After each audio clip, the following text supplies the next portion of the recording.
देखो मैं क्या बता रही थी आप लोगों को कि जब अल्कोहल का ऑक्सीडेशन करवाते हैं तो कार्बोनिल बनता है, और कार्बोनिल का जब ऑक्सीडेशन करवाते हैं अपन, है ना, कार्बोनिल का जब ऑक्सीडेशन करवाते हैं तो क्या बनता है, कार्बोक्सिलिक एसिड बनता है। लेकिन मैंने आप लोगों को एक बात और कही थी कि कार्बोनिल का ऑक्सीडेशन क्या होता है, बहुत आसान तरीके से नहीं होता है। इसके लिए या तो स्ट्रॉन्ग ऑक्सीडाइजिंग एजेंट का काम यूज़ लिया जाता है, या फिर कोई स्पेसिफिक कंडीशन अप्लाई करी जाती है। तो ये क्या होएगा, कार्बोनिल कंपाउंड से कार्बोक्सिलिक एसिड का निर्माण होएगा। ठीक है, तो जैसे नॉर्मली जैसे एक रिएक्शन में लिखूँ CH3CHOH, है ना, और ये CH2 और ये CH3, इस तरीके से लिखिए। बताओ ये अल्कोहल है, अब इसका देखो करवाया तो देखो क्या बनेगा, CH3 C double bond CH2 और ये CH3, इस तरीके से होगा। बताओ कार्बोनिल बन गया। आगे अगर इसका कार्बोक्सिलिक एसिड में कन्वर्ट करना हो तो फर्दर ऑक्सीडेशन करना पड़ेगा। तो देखो क्या बनेगा, COOH प्लस CH3 COOH, दो कार्बन वाले बन गए। ठीक है, अब देखो ये तो दो कार्बन वाले कैसे बने, अपन ये कैसे आइडेंटिफाई करेंगे, ये तो अपने को पता नहीं है ना। कि अब देखो ये तो तभी पॉसिबल है जब बॉन्ड यहाँ से टूटे, है ना, यहाँ से टूटने के बजाय बॉन्ड यहाँ से भी तो टूट सकता था ना। तो कौन सा बॉन्ड पहले टूटे, कौन सा बॉन्ड बाद में टूटे, इसके लिए अपन क्या यूज़ करते हैं, पॉप-ऑफ रूल यूज़ करते हैं। ठीक है, जो एल्केनोन जो होते हैं, मतलब कीटोन जो होते हैं, उनके ऑक्सीडेशन के लिए यूज़ किया जाता है। ठीक है, यहाँ पे लिखूँ मैं एल्केनोन का ऑक्सीडेशन कार्बोक्सिलिक एसिड में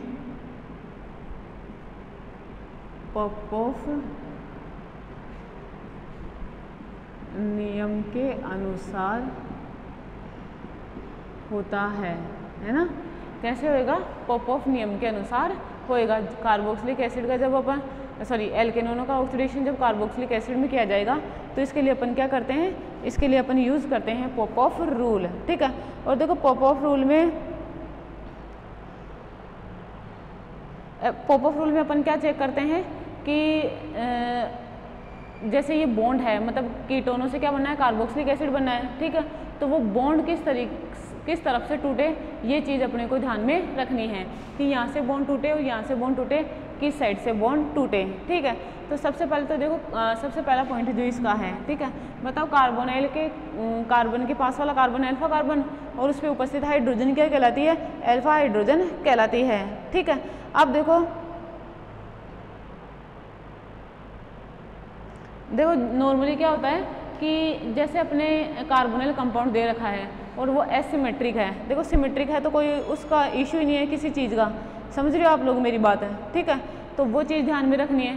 तो अब यहाँ पे अपन देखो सबसे पहले क्या पढ़ेंगे कि जैसे कोई एसिमेट्रिक एल्केनोन है तो अगर उसका ऑक्सीडेशन करवाया जाए तो पहला नियम पॉप-ऑफ नियम के अनुसार क्या होता है कि कार्बोनिल कार्बन उस कार्बन के साथ जाता है जिधर अल्फा हाइड्रोजन परमाणुओं की संख्या ज़्यादा होती है। समझ में आ रही, कार्बोनिल कार्बन उस कार्बन की तरफ जाता है जिधर अल्फा हाइड्रोजन परमाणु की क्या होती है, संख्या ज़्यादा होती है। आई क्या मेरी बात समझ में, ठीक है, उधर नहीं जाता है जिधर अल्फा हाइड्रोजन परमाणुओं की संख्या क्या होती है, कम होती है। ठीक है, तो मैं यही यहाँ पे लिख दूँ पॉप-ऑफ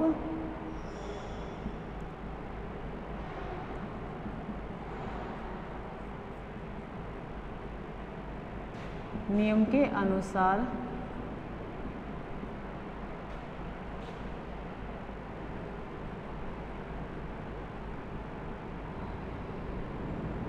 कार्बोनिल कार्बन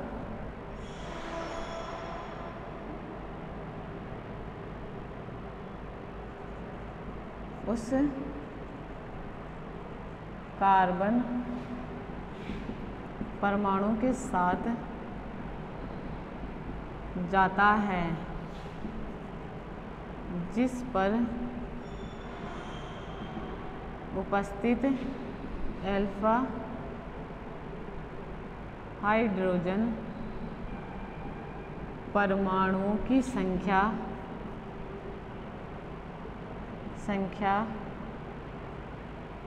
अधिक होती है ना। कार्बोनिल कार्बन किस तरफ जाएगा, उधर जाएगा जिधर अल्फा हाइड्रोजन परमाणु की संख्या क्या होगी, ज़्यादा होगी। फॉर एग्जांपल जैसे ऊपर वाला ही मैं ले लेती हूँ, मैंने ये लिया example, double bond O CH2 और ये CH3।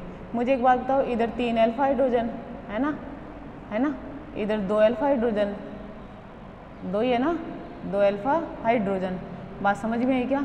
तो जब भी इसका ऑक्सीडेशन होगा, है ना, ये वाली चीज़, तो ये बॉन्ड कहाँ से टूटेगा, यहाँ से टूटेगा। ठीक है, ये टूटा और बना CH3 COOH plus CH3 COOH।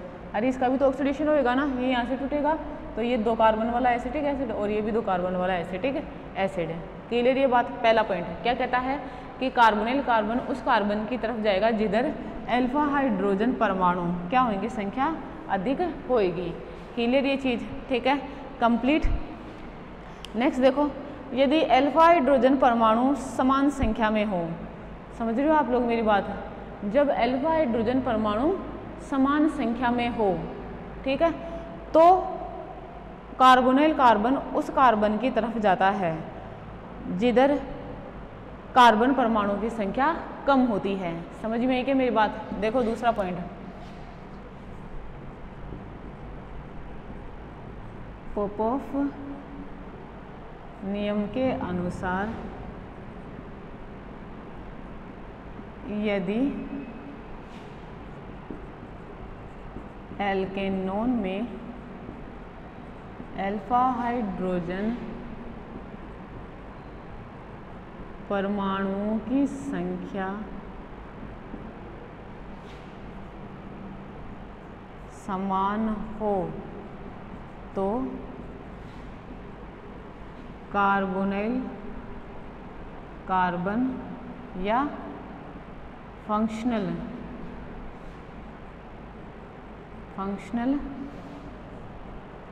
Group उस साइड जाएगा जिधर कार्बन एटम्स की संख्या कम होती है, या मैं कहूँ छोटे अल्काइल ग्रुप की तरफ जाएगा। देखो मैंने दूसरा पॉइंट क्या लिख दिया, पोपोफ नियम के अनुसार यदि एल्केनोन में अल्फा हाइड्रोजन परमाणुओं की संख्या समान हो तो कार्बोनिल कार्बन या फंक्शनल ग्रुप है ना, कार्बोनिल फंक्शनल ग्रुप है, उस साइड जाएगा जिधर कार्बन एटम की संख्या कम होती है ना, जिधर से कम होगी उधर ही क्या होएगा, पोपोफ नियम के अनुसार कार्बोनिल कार्बन उधर चला जाएगा। आई क्या बात समझ में? ये भी दूसरा नियम, ये 2 नियम हैं जो आप लोगों को कीटोनों का ऑक्सीकरण करते समय ध्यान में रखना है। ठीक है, देखो ये चीज़ कीटोनों में भी आएगी लेकिन मैं वहाँ पे नहीं पढ़ाऊँगी। समझ में आ रही मेरी बात? ठीक है, क्योंकि मैं यहाँ पढ़ा चुकी हूँ ना। जैसे मैं लिखूँ example CH2 C double bond O CH2 CH2 CH3। ठीक है, तो सबसे पहले तो देखो फर्स्ट नियम को ही देखेंगे। फर्स्ट नियम अगर वो अप्लाई नहीं हो रहा है तो फिर देखेंगे सेकंड नियम।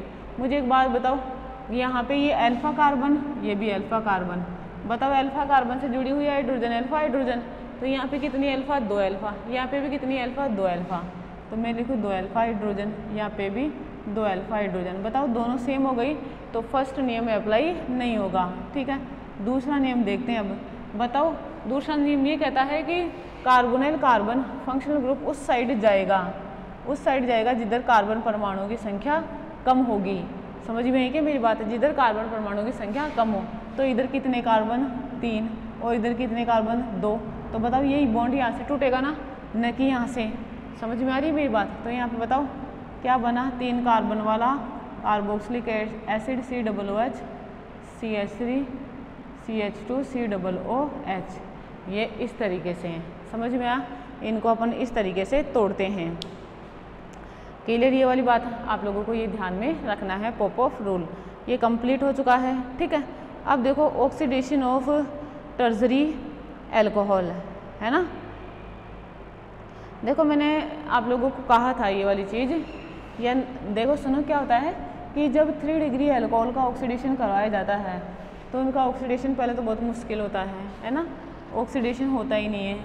ठीक है, फिर भी अगर एसिडिक मीडिया वगैरह स्ट्रॉन्ग ऑक्सीडाइजिंग एजेंट अप्लाई करे जाए तो 3 डिग्री एल्कोहल का ऑक्सीडेशन होएगा और कार्बोनाइल कंपाउंड है ना, कार्बोनाइल कंपाउंड और कार्बोक्सिलिक एसिड का क्या बनेगा, मिक्सचर बनेगा, कभी भी सेपरेट कंपाउंड नहीं बनता है। ठीक है, तो यहाँ पे लिखूँ मैं oxidation of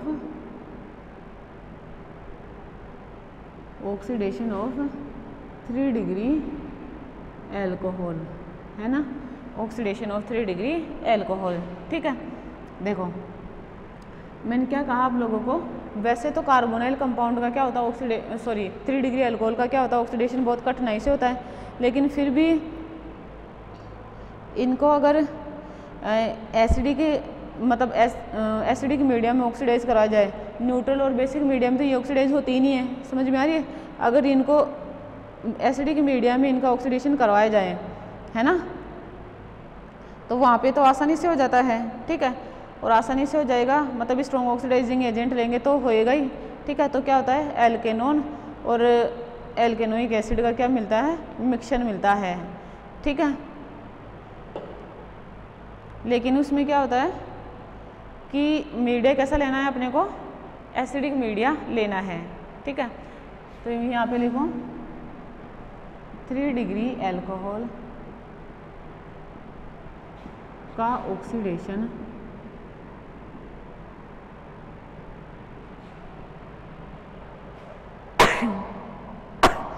sorry 3 degree alcohol का ऑक्सीडेशन न्यूट्रल व बेसिक मीडिया में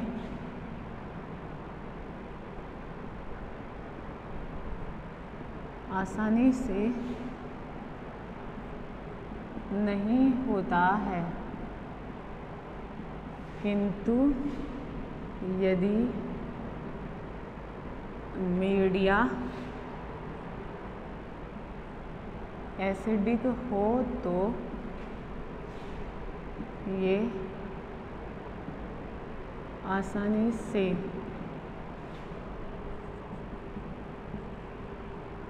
ऑक्सीडाइज हो जाती है और एल्केनोन व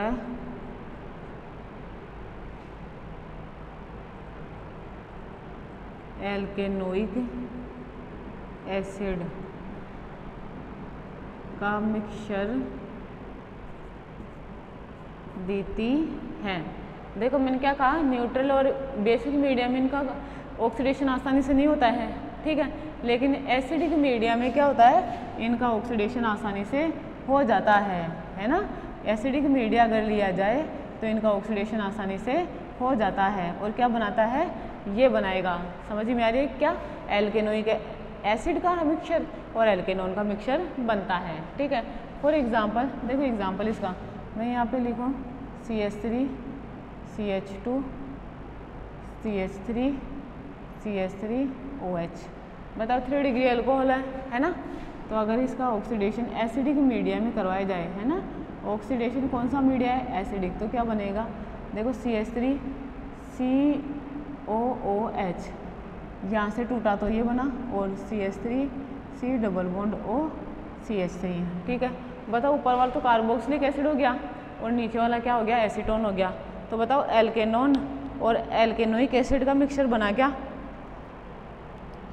मुझे एक बात बताओ, एल्केनोइक एसिड और एल्केनोन का क्या बना, मिक्सचर बना। ठीक है, जिनमें कार्बन परमाणुओं की संख्या तो एल्कोहल से कम ही होती है, मतलब इंडिविजुअली देखें तो कार्बोक्सिलिक एसिड का देखें तो उसमें भी कम होती है और कीटोन को देखें तो उसमें भी कम होती है ना, क्योंकि बीच में से टूट गया है तो जाहिर सी बात है कार्बन परमाणु की संख्या तो कम होगी ही होगी। ठीक है, नेक्स्ट देखो फेंटोन रिएजेंट से ऑक्सीडेशन। ठीक है, ऑक्सीडेशन ऑफ 3 डिग्री एल्कोहल, यहाँ पे लिखूँ मैं, नेक्स्ट देखना ऑक्सीडेशन, दूसरा पॉइंट है ना ये, oxidation of 3 degree alcohol by the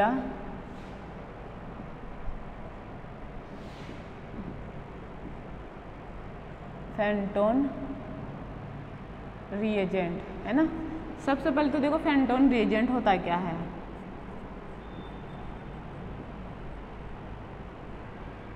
Fenton reagent क्या होता है, H2O2 FeSO4, ये क्या कहलाता है? फेंटोन रिएजेंट कहलाता है। ठीक है, अब देखो इसके प्रेजेंस में क्या होता है कि जब अपन 3 डिग्री अल्कोहल का ऑक्सीडेशन कराते हैं, ठीक है, तो वहाँ पे क्या होता है? डाइमराइजेशन रिएक्शन प्रोसीड होती है, मैकेनिज्म फ्री रेडिकल होगी। समझ रहे हो आप लोग मेरी बात? ठीक है, तो देखो फेंटोन रिएजेंट कैसे वर्क करता है वो देख लेते हैं। अब इसकी क्या मैकेनिज्म होती है, क्या तो इसका एग्जाम्पल है। ठीक है, जैसे मैं लिखूँ फेंटोन रिएजेंट की प्रेजेंस में, देखो प्रोडक्ट इस तरीके से बनता है। कैसे बनता है वो मैकेनिज्म में देख लेंगे। CH3OH है ना, जिसके 2 मोलिक्यूल लिए, ठीक है, और यहाँ पे लिख दिया FeSO4 plus H2O2 plus FeSO4। ठीक, देखो इधर CH3OH, CH2OH, CH3 और ये CH3 प्रोडक्ट बनेगा ये, है ना। अब देखो मैकेनिज्म कैसे होती है उसकी, इधर देखो मैकेनिज्म, है ना। सबसे पहले तो मैकेनिज्म देखना ज़रूरी है, क्योंकि मैकेनिज्म ही आनी चाहिए। देखो रिएक्शन लिख लिए ना आप लोगों ने, अब मैं इसे मिटा रही हूँ क्योंकि मुझे मैकेनिज्म लिखनी है ना। ठीक है,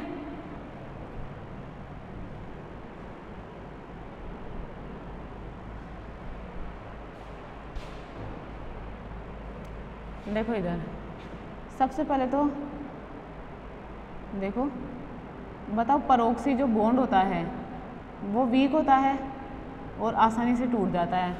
टूटेगा तो देखो ये बना OH radical plus OH radical. ठीक है, अब ये क्या है Fe2 प्लस OH रेडिकल को इसने एक इलेक्ट्रॉन दिया तो खुद तो कन्वर्ट हो गया Fe3 में, और इसको कन्वर्ट कर दिया माइनस OH माइनस की फॉर्म में। बात समझ में है क्या? तो OH माइनस रहेगा वो, अब अपने पास बच गया एक OH फ्री रेडिकल। अब देखो CH3 ठीक है, और ये OH, देखो इसकी ये फ्री रेडिकल, ये 2, एक मिनट, ये H और ये OH फ्री रेडिकल। देखो ये इलेक्ट्रॉन इसका इसके पास और इसका इलेक्ट्रॉन इसके पास। ठीक है, मुझे एक बात बताओ, फ्री रेडिकल जो रिएक्शन होती है ना, फ्री रेडिकल रिएक्शन होएगी, ये क्या करती है? रेडिकल ही बनाती है और रेडिकल के साथ ही रिएक्शन करती है, because of radical is a more reactive species, है ना। अब देखो इसका आगे होएगा तो ये H को ले लेगा और खुद H2O के रूप में बाहर, और बन गया क्या? CH3OH और ये CH2 फ्री रेडिकल। आई क्या बात समझ में? ठीक है, आगे देखो क्या होता है। ऐसे फ्री रेडिकल के ज़रूरी थोड़ी ये एक ही बना है ना, ऐसा ज़रूरी नहीं है।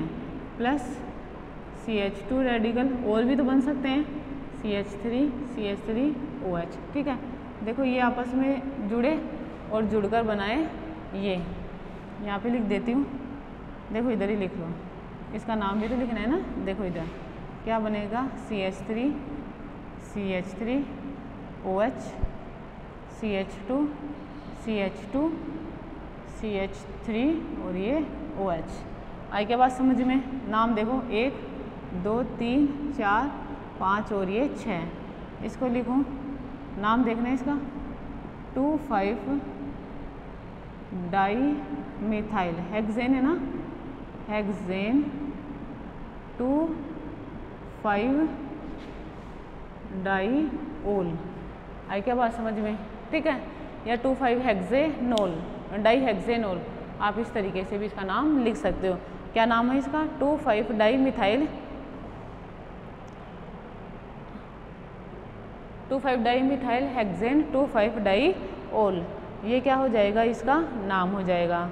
ठीक है, क्लियर ये वाली बात भी। फेंटोन रिएजेंट से मैकेनिज्म समझ में आई, ध्यान रखना है कैसे रिएक्शन होती है, फ्री रेडिकल रिएक्शन होती है, फ्री रेडिकल मैकेनिज्म से प्रोसीड होती है, और डाइमराइजेशन रिएक्शन से क्या करता है, ये प्रोडक्ट की फॉर्मेशन करता है। ठीक है, तो यहाँ पे मैं लिख दूँ ये कौन रिएक्शन कैसी हो रही है? डाइमराइजेशन रिएक्शन है ना, यहाँ पे लिख दूँ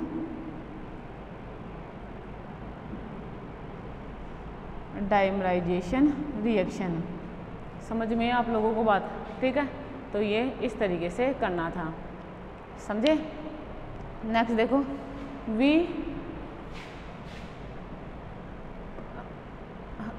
हाइड्रोजनीकरण, डिहाइड्रोजनेशन।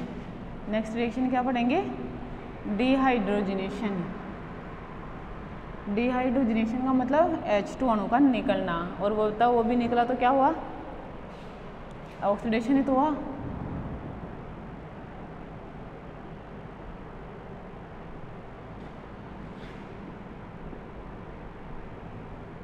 डिहाइड्रोजनेशन ऑफ, ऐसे लिख देती हूँ, ऑफ एल्कोहल, ठीक है।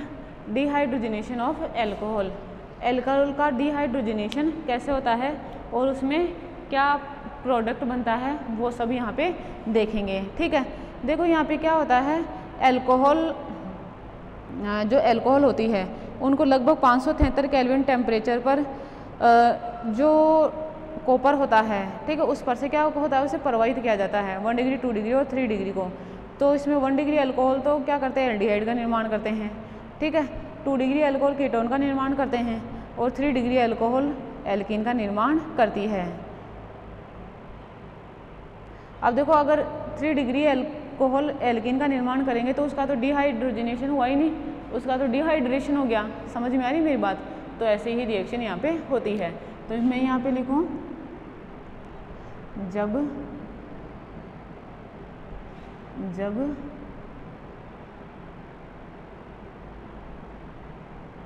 Primary, secondary and tertiary alcohol को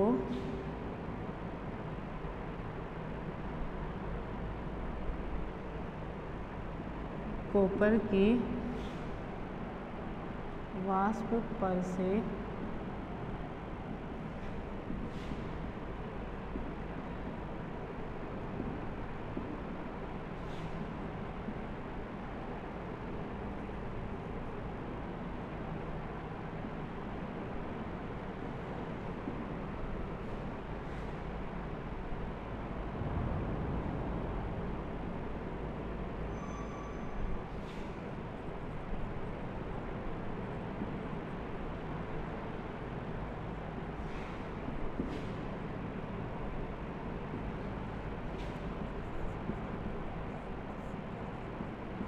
देखो इधर मैंने क्या लिखा, जब प्राइमरी, सेकेंडरी और टर्सरी अल्कोहल को कॉपर की वाष्प से प्रवाहित किया जाता है तो ये अल्कोहल क्रमशः एल्डिहाइड, कीटोन और एल्केन का निर्माण करती है, ठीक है। तो यहाँ पे देखो नोट, टर्सरी अल्कोहल का डिहाइड्रोजनेशन ना होकर डिहाइड्रेशन होता है ना। देखो मैंने क्या लिखा, टर्सरी अल्कोहल का डिहाइड्रोजनेशन ना होकर क्या होता है, डिहाइड्रेशन होता है। निर्जलीकरण की रिएक्शन प्रदर्शित करता है 3 डिग्री अल्कोहल। बाकी के जो 2 डिग्री अल्कोहल है, समझ में आ रही है, और 1 डिग्री अल्कोहल है, वो किसका निर्माण करते हैं, एल्डिहाइड कीटोन का निर्माण, बोल तो एल्केनेल और एल्केनोन का निर्माण करते हैं, ठीक है। देखो इधर जैसे मैं लिखूँ RCH2OH, है ना, तो देखो ये ऐसे लिखा जाता है, ये H यहाँ और ये H यहाँ, और ये कॉपर और ये 573 केल्विन टेम्परेचर। यहाँ से देखो ये गया तो देखो CH double bond O, clear, क्या बना, एल्केनेल, एल्केनेल ही तो होगा, ठीक है। और ये क्या है, 1 डिग्री अल्कोहल। समझ में है क्या आप लोगों को बात, ठीक है। नेक्स्ट देखो मैं यहाँ पे लिख दूँ CH3 CH2OH, ठीक है, और ये लिखा कॉपर 537 केल्विन टेम्परेचर, और बनेगा CH3 C double bond OH, ठीक है। 1 डिग्री का एग्जाम्पल कंप्लीट। 2 डिग्री का देखो, ये CH OH है ना, और ये R, same type different type मान लो, कुछ भी हो सकता है ये है ना, उसमें कंफ्यूज मत होना। 3 केल्विन, देखो यहाँ से H जाता है और यहाँ से जाता है, समझ रहे हो आप लोग, ठीक है। देखो इधर ये गया तो बना RC double bond OR dash, ठीक है। ये क्या है, 2 डिग्री एल्कोहल, समझ में। नेक्स्ट देखो R, जैसे मैं लिख दूँ इसको CH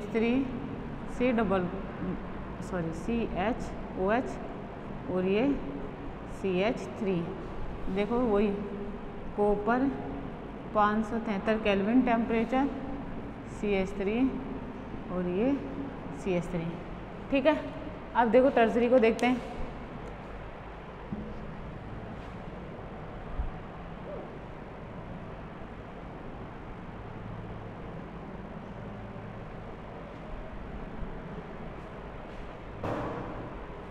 देखना मैं लिखूँ R है ना, देखो मैं लिखूँ CH3 OH और ये देखो यहाँ पे ये CH2 और ये H, समझ में आ रही है आप लोगों को बात, ठीक है। और ये कॉपर और 573 केल्विन टेम्परेचर, देखो यहाँ से ये H2 बाहर, और H2 का निकलना ही तो डिहाइड्रेशन होता है, डबल बॉन्ड O। आई क्या बात समझ में, ठीक है। इस तरीके से, या फिर मैं ऐसा लिख दूँ इसको, कोई दिक्कत नहीं होनी चाहिए आप लोगों को। ये CH2 और ये H और ये OH, ये इधर से गया in the presence of copper 537 kelvin temperature, Cr double bond CH2, ठीक है। देखो 3 डिग्री एल्कोहल है ना, ये 3 डिग्री एल्कोहल क्या बन गया इससे, एल्कीन, ठीक है। 3 डिग्री एल्कोहल से क्या बन गया, एल्कीन। आई क्या बात समझ में। तो इस तरीके से क्या करेंगे, डिहाइड्रोजिनेशन और रिएक्शन प्रोसीड होगी। और आप लोगों को ध्यान में रखना है, एक गर्म कॉपर पर से इनको प्रवाहित करवाया जाता है तो ये रिएक्शन प्रोसीड होती है। क्लियर ये चीज़, इस तरीके से आप लोगों को डिहाइड्रोजिनेशन करना है, समझ गए मेरी बात, ठीक है। उसके बाद में देखो इनऑर्गेनिक एसिड के साथ अभिक्रिया, ठीक है, रिएक्शन विथ इनऑर्गेनिक एसिड, ठीक है। अल्कोहल क्या करते हैं, जब इनऑर्गेनिक एसिड, और इनऑर्गेनिक एसिड का मतलब क्या होता है, जैसे HNO3 H2SO4, समझ में आ रही मेरी बात, इनके साथ ये रिएक्शन करेगा और सोल्ट की फॉर्मेशन करता है, ठीक है।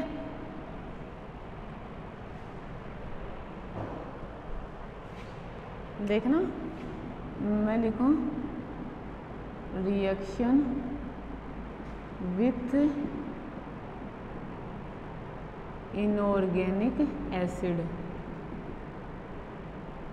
ठीक है, इनऑर्गेनिक एसिड के साथ अभिक्रिया।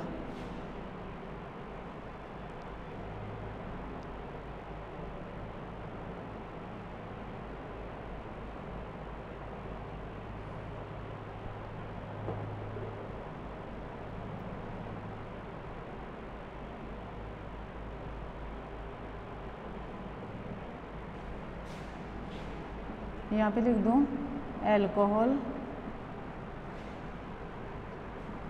इनऑर्गेनिक एसिड के साथ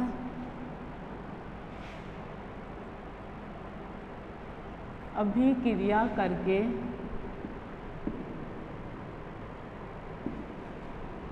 सोल्ट का निर्माण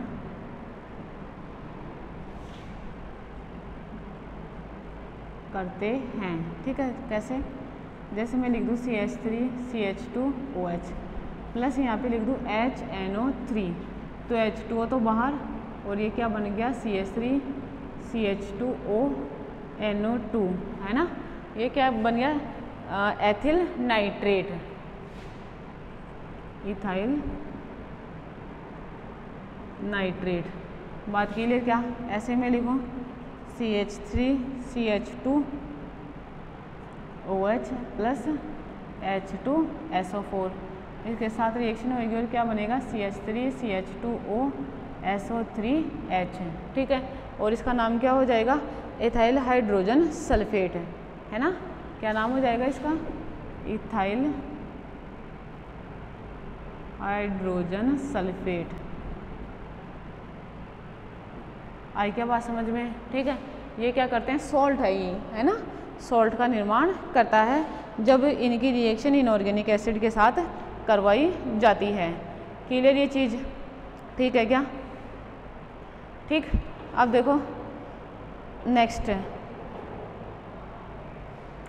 देखो हेलोफॉर्म रिएक्शन।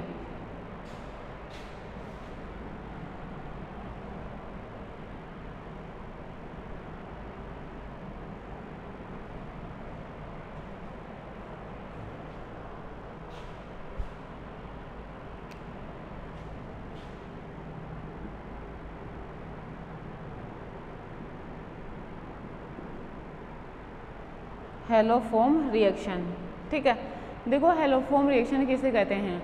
सबसे पहले तो वो रिएक्शन जिसमें हेलोजन बनता है क्या कहलाती है? हेलोफॉर्म रिएक्शन कहलाती है। ठीक है, मैंने क्या कहा?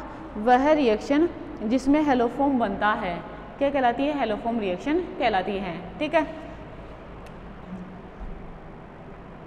और हेलोफॉर्म रिएक्शन में हेलोफॉर्म बनते हैं तो हेलोफॉर्म का फॉर्मूला क्या होता है? ये होता है। ठीक है, इन्हें अपन क्या कहते हैं? हेलोफॉर्म, है ना, हेलोफॉर्म कहते हैं। अब देखो यहाँ पे ये जो X है ये Cl हो सकता है, ये Br हो सकता है और ये I हो सकता है। तो इस आधार पर ये CH Cl3 हो सकता है, CH Br3 हो सकता है और CHI3 हो सकता है। इसे क्या कहेंगे? क्लोरोफॉर्म। इसे क्या कहेंगे? ब्रोमोफॉर्म। और इसे क्या कहेंगे अपन? आयोडोफॉर्म। समझ में आ रही है? आयोडोफॉर्म बना, क्लोरोफॉर्म बना और ब्रोमोफॉर्म बना। क्लियर ये वाली बात है? ठीक है, देखो नॉर्मली हेलोफॉर्म रिएक्शन होती क्या है, वो क्या है वो चीज़ पढ़ेंगे। पहले तो ये हेलोफॉर्म का मामला सलटा। ठीक है, ये आप लोगों को ध्यान में रखना है कि इस तरीके से ये हेलोफॉर्म होते हैं। ठीक है, अब देखो इसमें क्या लिखूँ मैं? नॉर्मली वे एल्कोहल जिनमें CH3CHOH, ये H भी हो सकता है, ये R भी हो सकता है और ये PH भी हो सकता है। ग्रुप होता है हेलोफॉर्म अभिक्रिया देते हैं, है ना। पहले तो वो एल्कोहल जिनमें इस तरीके का ग्रुप होता है वो क्या होते हैं? हेलोफॉर्म अभिक्रिया देते हैं। ठीक है, इसमें एल्कोहल की अभिक्रिया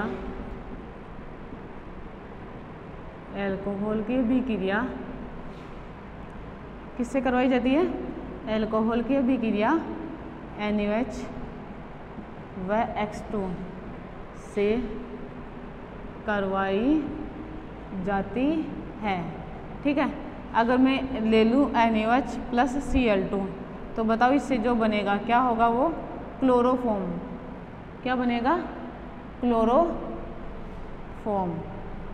Br ले ली तो ब्रोमोफॉर्म बनता, I2 लेती तो क्या बनता? आयोडोफॉर्म बनता। क्लियर ये वाली चीज़ भी? ठीक है, देखो इधर क्लोरोफॉर्म बन गया, मतलब Cl2 लेंगे तब। अब देखो रिएक्शन देखो, नॉर्मली रिएक्शन इस तरीके से होती है, जैसे मैं ये ले लूँ OH और यहाँ पे लिख दूँ CH3। ठीक है, और एरो पे लिखूँ NaOH प्लस Cl2।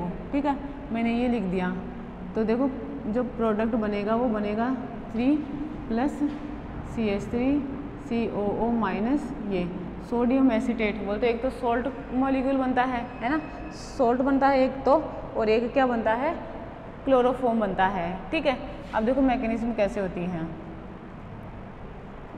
देखो सबसे पहले तो जो हेलोफॉर्म अभिक्रिया होती है ना, हेलोफॉर्म रिएक्शन दो तरह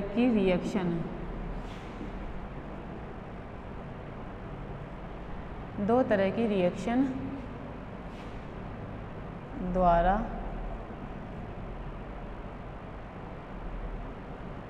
कंप्लीट होती है। पहली ऑक्सीडेशन, ठीक है, और दूसरी होती है, पहली तो होगी ऑक्सीडेशन और दूसरी होगी डिहाइड्रो हेलोजिनेशन, है ना। दूसरी क्या होगी, डिहाइड्रो हेलोजिनेशन रिएक्शन के द्वारा। देखो कैसे, जैसे सबसे पहले मैं लूँ NaOH, आयनाइज हुआ Na प्लस OH माइनस, ठीक है। तो देखो सबसे पहले जो ये एल्कोहल है ना, ये एल्कोहल क्लोरीन लिया तो क्लोरीन क्या कर देगा, इसका ऑक्सीडेशन कर देगा।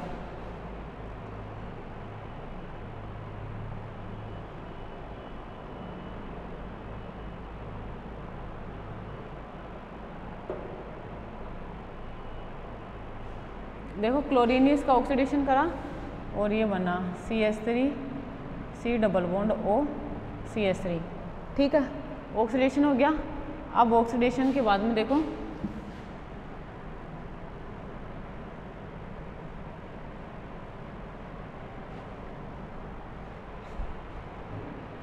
देखो इधर क्या है, CH3 C double bond O CH3, ठीक है, प्लस Cl2, इसकी रिएक्शन करवाई जाएगी, ठीक है।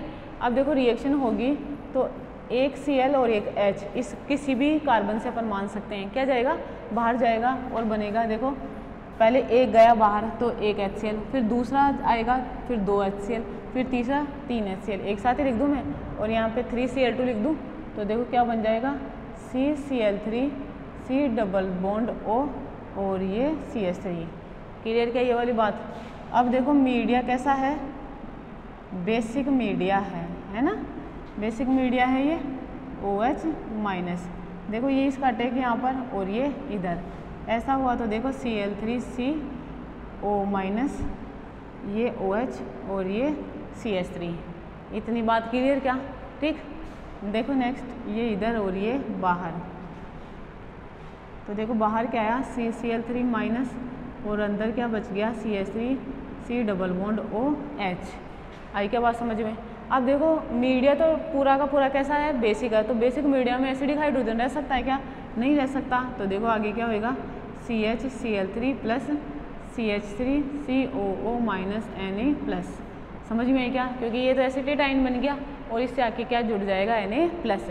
तो ये सॉल्ट का बोलते हो रेस्पेक्टिव कार्बोक्सिलिक एसिड का निर्माण होता है, जहाँ से अपन एल्कोहल लेते हैं। मतलब उसी टाइप का कार्बोक्सिलिक एसिड बनने का जो अपन एल्कोहल लेंगे, जो जिसमें उसमें कार्बन परमाणु उपस्थित होंगे, उसके आधार पर इनको लिखा जाता है इस तरीके से। बताओ आया क्या समझ में। ये है कंप्लीट हेलोफॉर्म रिएक्शन, ठीक है। अगर आप ब्रोमोफॉर्म बनाना चाहो तो यहाँ पे Br2 ले लो NOH के साथ। अगर आयोडोफॉर्म बनाना चाहो तो नॉर्मली क्या है, यहाँ पे आयोडीन ले लो, I2 ले लो। समझ रहे हो मेरी बात है, ठीक है। तो उससे नॉर्मली क्या होगा, जैसा अपन चाहे वैसा हेलोफॉर्म बना सकते हैं, ठीक है।